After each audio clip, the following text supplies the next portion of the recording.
Bueno, bienvenidos a la segunda parte de la explicación sobre la inmigración en Argentina. Habíamos dicho en la anterior que la inmigración europea en Argentina es básicamente una inmigración española e italiana. Entonces, eso también había traído algunos problemas porque la élite gobernante de esos años lo que esperaba eran migrantes europeos, escandinavos o anglosajones, diríamos, ¿no? Es decir, holandeses, ingleses, etcétera. Entonces esto trajo también una serie de problemas, pero lo que me interesa poner en esta explicación es qué pasaba una vez que estos inmigrantes europeos llegaban a la Argentina. La Argentina contaba entre sus propuestas para el asentamiento de estos inmigrantes europeos en la llegada con lo que se llamaba el Hotel de Inmigrantes. El Hotel de Inmigrantes era una construcción que se hizo muy rápidamente, una construcción muy gigante para albergar alrededor de 2.500 personas cómodamente, pero en realidad había casi el doble, que era algo así como el lugar de tránsito en donde los inmigrantes se instalaban si no tenían algún lugar ya previamente acordado para vivir, ¿sí? O alguna tierra a la cual dirigirse directamente. Allí, en ese hotel de inmigrantes, el inmigrante que llegaba comía, tenía una cama o algo, un lugar donde estar para no estar en la intemperie, e incluso tenía una oficina de empleo que les buscaba inmediatamente algún empleo. Eso es lo que yo quiero destacar ahora, que es cuáles son los dos espacios a los cuales los inmigrantes se dirigían cuando llegaban a la Argentina. Por un lado tenemos el ámbito, ¿sí?, que denominamos el ámbito rural. ¿Sí? El ámbito rural. ¿Qué es en el ámbito rural? Básicamente lo que estos inmigrantes podían estar en colonias, ¿sí? Eran colonos, ¿sí? Muchas veces venían incluso varias personas de una misma ciudad, de una misma colectividad o de un mismo país, y directamente entre el país al cual pertenecían y la embajada argentina o esos promotores que habíamos visto en el video anterior argentino, acordaban hacer una colonia de 100, 200, 300 personas y se instalaban en tierras, y cada persona tenía un pequeño lote de entre 30 y 40 hectáreas. Eso es mucho de lo que pasó en Santa Fe y en el norte de la provincia de Buenos Aires y en algunos lugares de La Pampa.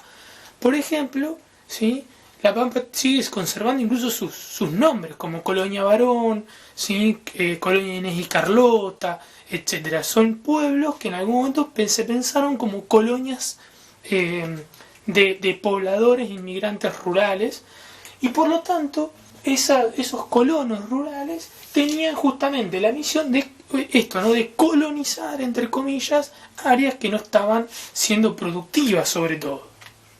Lo otro el otro destino al cual podían caer estos colonos, si no tenían tierra muchas veces, iban a los puestos laborales que demandaba el trabajo rural. Por ejemplo, bolseros, ¿sí?, podían ser también peones, ¿sí?, peones de otros propietarios más grandes, ¿sí? Eran labores muy pesadas, muy densas, sobre todo la de los bolseros, por ejemplo, ¿sí? El bolsero es quien acarreaba la bolsa del trigo o del cereal de la estancia al galpón y del galpón al ferrocarril. Eran trabajos muy pesados, muy densos. Digamos, las bolsas pesaban, por ejemplo, 60, 70 kilos, 80 kilos, o sea, eran trabajos de mucho desgaste físico, de mucho deterioro. Las personas se les deterioraba el físico muy rápidamente. Entonces, En el ámbito rural, la inmigración tampoco nos damos cuenta que la inmigración tampoco le destinaba un destino tan próspero. Hubo quienes como colonos pudieron prosperar, pudieron hacer buenas cosechas, buenos trabajos e incluso con el tiempo convertirse en terratenientes, comprar tierras y pasar de ser colonos a ser arrendatarios de la tierra, es decir, alquilar la tierra a otros inmigrantes, ¿sí?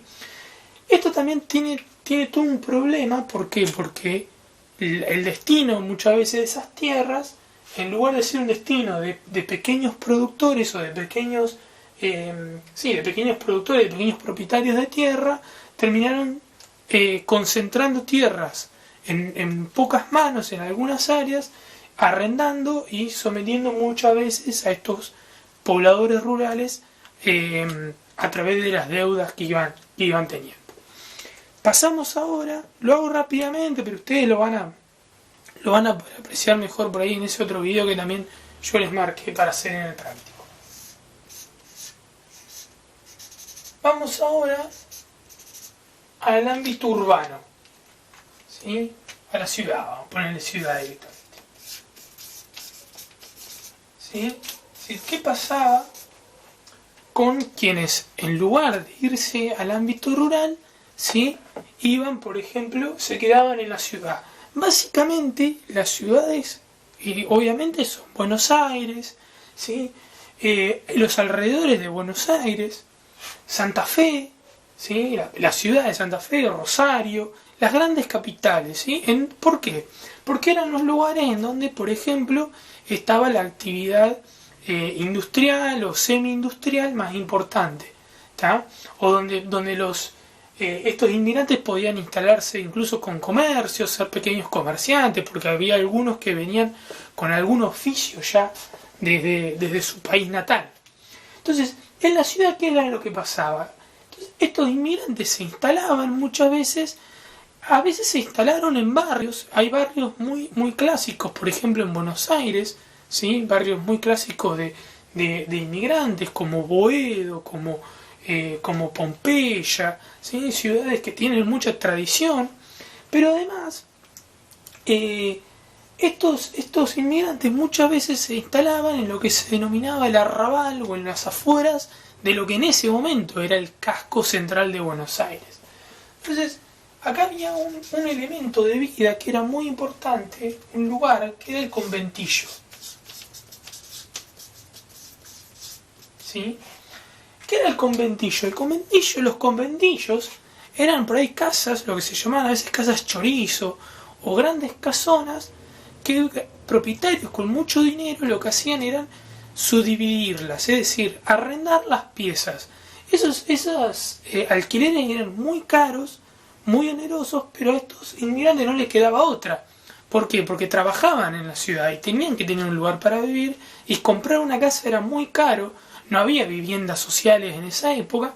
Entonces el conventillo generó toda una cuestión social alrededor que tenía que ver con esto, con los problemas que generaba, con el tema de la higiene de la ciudad, con el circular de las personas.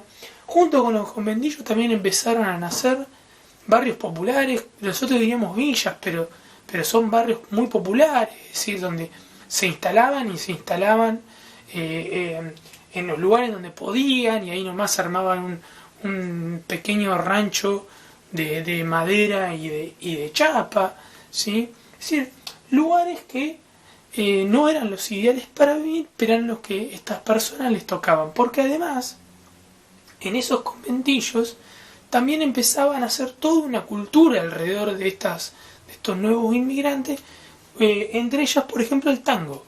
El tango nace, ¿sí?, de estos lugares, del conventillo, del arrabal. El arrabal se le dice a todo lo que estaba alrededor, por ejemplo, de los riachuelos. Ustedes tienen por ahí en la cabeza la imagen de La Boca. La Boca es un barrio de inmigrantes obreros muy fuerte, ¿sí? Y que incluso conserva parte de eso hoy, ¿no? Esas casas de chapa y demás, era como se vivía antes. ¿En qué trabajaban muchas de estas personas? Yo ya dije lo de los comercios, pero si no, trabajaban en el puerto, por ejemplo, ¿sí? a través de la estiba. La estiba es como los bolseros del ámbito rural, ¿no? La estiba es el descargar de los barcos, ¿sí? Y en fábricas. Muy pocas, pero hay un ámbito industrial que es el frigorífico. ¿Sí? El frigorífico. Los frigoríficos van a ser un gran lugar en donde estos trabajadores inmigrantes van a encontrar puestos laborales, ¿no? Una cuestión más que también quiero agregar para finalizar es que tanto en el ámbito rural como en la ciudad, diríamos, si tenemos que unir estos dos mundos, los inmigrantes van a tratar de, de mantener su cultura, ¿sí? Van a intentar en un primer momento seguir teniendo sus culturas ancestrales. Por eso por ahí podemos encontrar sociedades italianas, sociedades de socorros mutuos españolas, ¿sí? O asociaciones alemanas, ¿sí? De alemanes del Volga, por ejemplo, y demás. ¿Por qué? Porque en su momento eran asociaciones que intentaban no perder la cultura, mantener las tradiciones, y funcionaban como enlaces para los parientes que habían quedado en su tierra natal, digamos, ¿sí?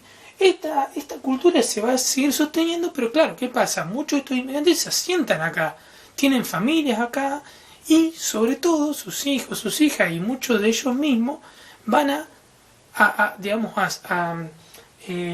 estar expuestos a la cultura que se estaba formando en ese momento en la Argentina.